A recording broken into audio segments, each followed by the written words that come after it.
So many people may have seen the memes being posted about the Area 51 raid.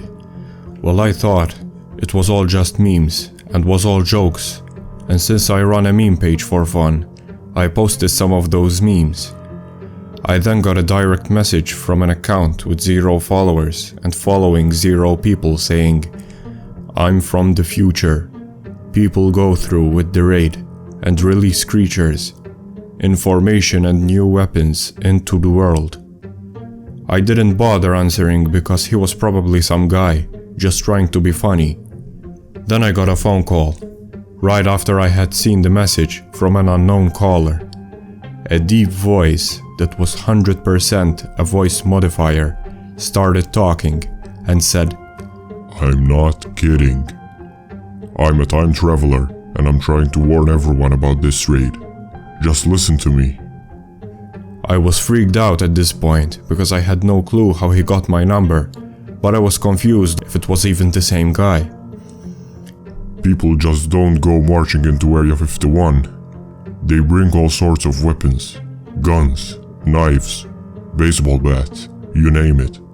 They start attacking everyone at Area 51 and come out successful. They storm into the building and keep attacking everyone who stands in their way." I tried to say something, but he stopped me. "Don't talk. There's not enough time. Just listen. They start going through the entire base, finding information like the government is rigged, countries that have unknown resources underground that could be used for different things like weapons, buildings, or making humans evolve into a stronger species." He told me that the information is released about planets that have life on them. He told me about weapons that shoot lasers, like video games, and how people started to use them against guards. He said that there were different testing rooms, where plants, animals, and even humans were being tested on. Then, they made it to where they kept any creatures that aren't supposed to be on Earth. He began saying, "The creatures they found and released were locked up and hidden for a reason." He said that all the creatures were on a certain level of danger. Level 1 was the lowest, and level 3 was the highest. They started with the level 1 creatures, which were creatures like animals with 2 heads, or humans that were mutated and had wings or tails. Then they made it to the level 3 creatures, which were creatures that looked like something from another planet. Scaly skin, claws, wings, massive teeth. Some were still animals, but were bigger than they should be, and had sharp teeth. When they finally made it to the level 3 creatures, they found creatures that were almost like bats, but they were bigger and had no fur. These bat-like creatures had bones and ripped up military uniforms in their cell. Another creature was a skinny white creature with black eyes.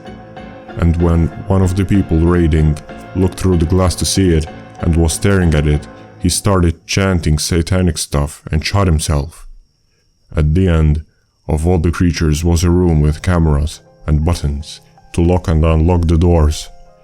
There was one button that would unlock or lock all of them at once instead of one by one.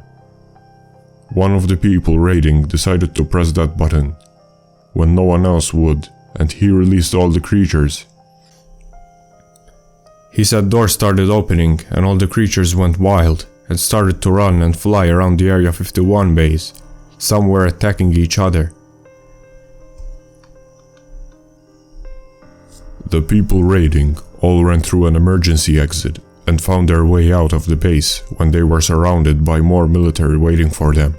They were gunned down, and when they tried to tell the military what happened, one of the walls was bursted through, and all the creatures escaped and ran different ways. The military tried to shoot them, but some creatures attacked. When they all attacked, the military's weapons weren't enough, and they were all wiped out by the level 3 creatures. And the raiders were killed in mass too. Days after the raid, cities began getting attacked by different creatures and were all destroyed. The world becomes a playground for these creatures. I'm warning you now, so let others know what people go through with the raid. He hung up the phone And when I tried to call him back so I could ask questions, the phone number wasn't even a working number.